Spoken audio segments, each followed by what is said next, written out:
कानी बहू। किशोरी लाल जी के बेटे राघव की शादी की बात जगह जगह चल रही थी, लेकिन किशोरी लाल जी को कोई लड़की पसंद ही नहीं आती थी। और उसकी एक ही वजह थी, किशोरी लाल जी का लालची होना। उनको लड़की वालों से मोटा दहेज चाहिए था और इसी चक्कर में एक दिन वो एक बहुत पैसे वाले के घर अपने बेटे का रिश्ता लेकर पहुंचे।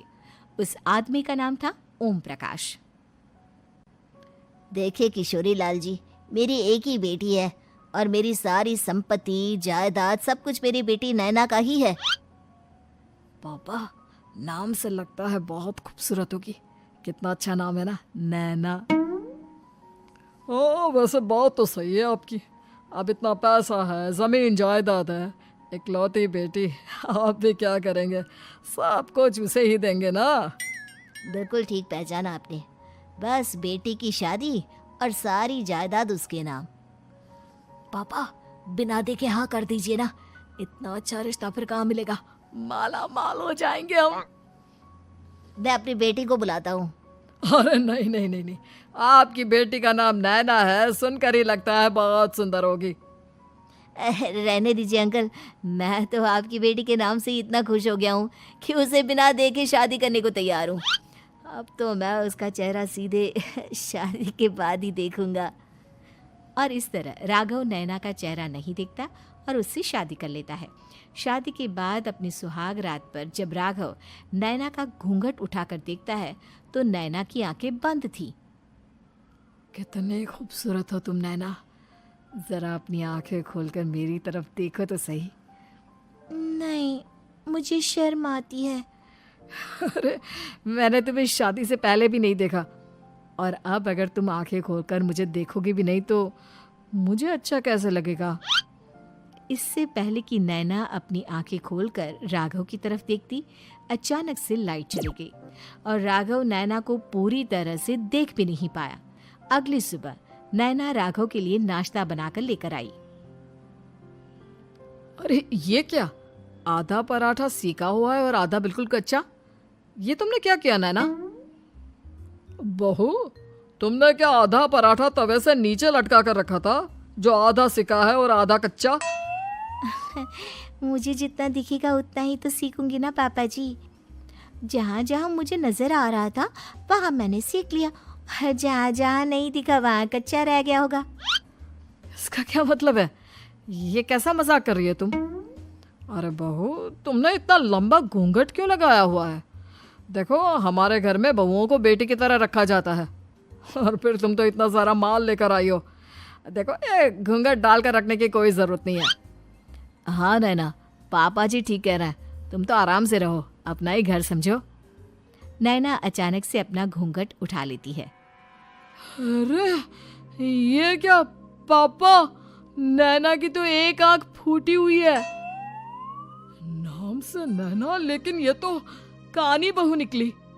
मेरे साथ धोखा हुआ है, धोखा। बिना दिखाए अपनी कानी लड़की मेरे संग ब्याह दी। मुझे कानी बीवी नहीं चाहिए।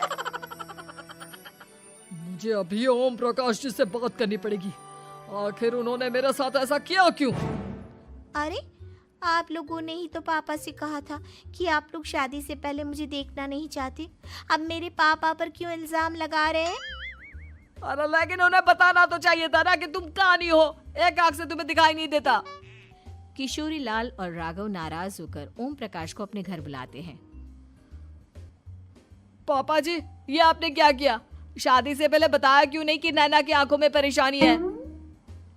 अरे, आप ही ने तो लड़की देखने से मना कर दिया था। और लेकिन आप बता तो सकते थे। आपको तो हमारी बेटी की प्रॉपर्टी चाहिए थी, वो भी पूरी की पूरी। अब क्या हुआ अगर उसे आधा दिखाई देता है? प्रॉपर्टी तो आपको पूरी मिल गई ना। अरे ये क्या बात हुई? मेरी शादी प्रॉपर्टी से नहीं, आपकी बेटी से हुई है।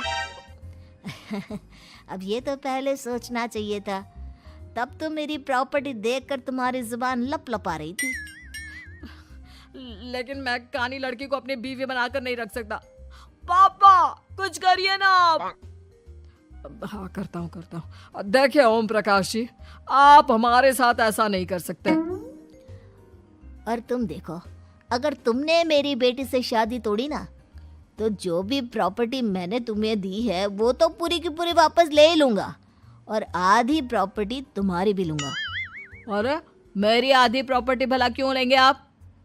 इसलिए क्योंकि मेरी बेटी को आधा नजर आता है और उसकी नज़र अभी तक तुम्हारी आधी जायदाद पर ही पड़ी है। अब तुम उसे घर से निकालोगे तो कुछ तो लेकर जाएगी ना। और अगर हम आपकी बेटी को अपने घर की बहू बना कर रखे तो? तो तुम्हारी पूरी प्रॉपर्टी तुम्हारी ही रहेगी, और जो मैंने तुम्हें दिया है ना, उसमें से बस मैं आधा लेकर जाऊंगा। अरे लेकिन अब आप अपनी दी हुई प्रॉपर्टी में से आधी वापस क्यों लेकर जाएंगे? अगर मैं आपकी बेटी को अपनी पत्नी बनाकर रखने को तैयार हूं तो? इसलिए ताकि भविष्य में अगर तुम मेरी बेटी को धोखा दो तो उसके पास कुछ तो रहे जो पति का हो। वैसे मेरे पास तो बहुत कुछ है, लेकिन अपने पति की कोई निशानी तो उसके पास होनी चाहिए ना। अब अगर तुमने मेरी बेटी को कानी कहा तो तुम्हें प्रॉपर्टी भी कानी ही मिलेगी, पूरी नहीं। जमाए राजा।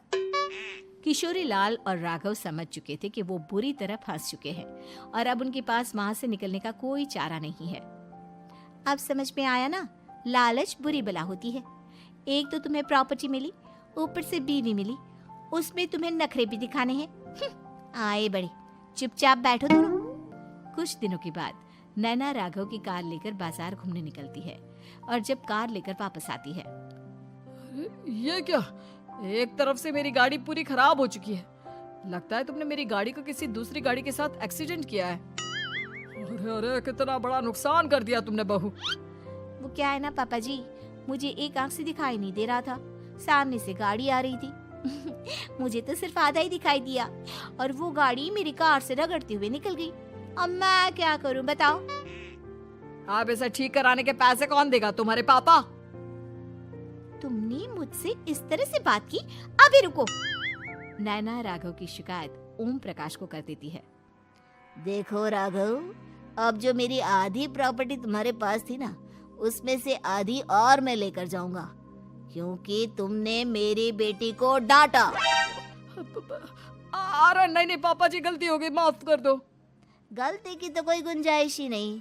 अगली बार मेरी बेटी को डांटा तो बची हुई आधी में से आधी और ले जाऊंगा। लालच के चक्कर में हम दोनों ने बहुत बड़ी गलती कर दी बेटा। एक तो तुम्हें कानी बहू मिली और ऊपर से जो माल मिला वो भी काना। इस तरह राघव की हर एक गलती पर ओम प्रकाश उसकी प्रॉपर्टी का आधा आधा हिस्सा लेकर अपना सारा माल वापस ले गया और राघव को कानी बीवी से काम चलाना पड़ा। भाई लालच वाकई में बुरी बला है।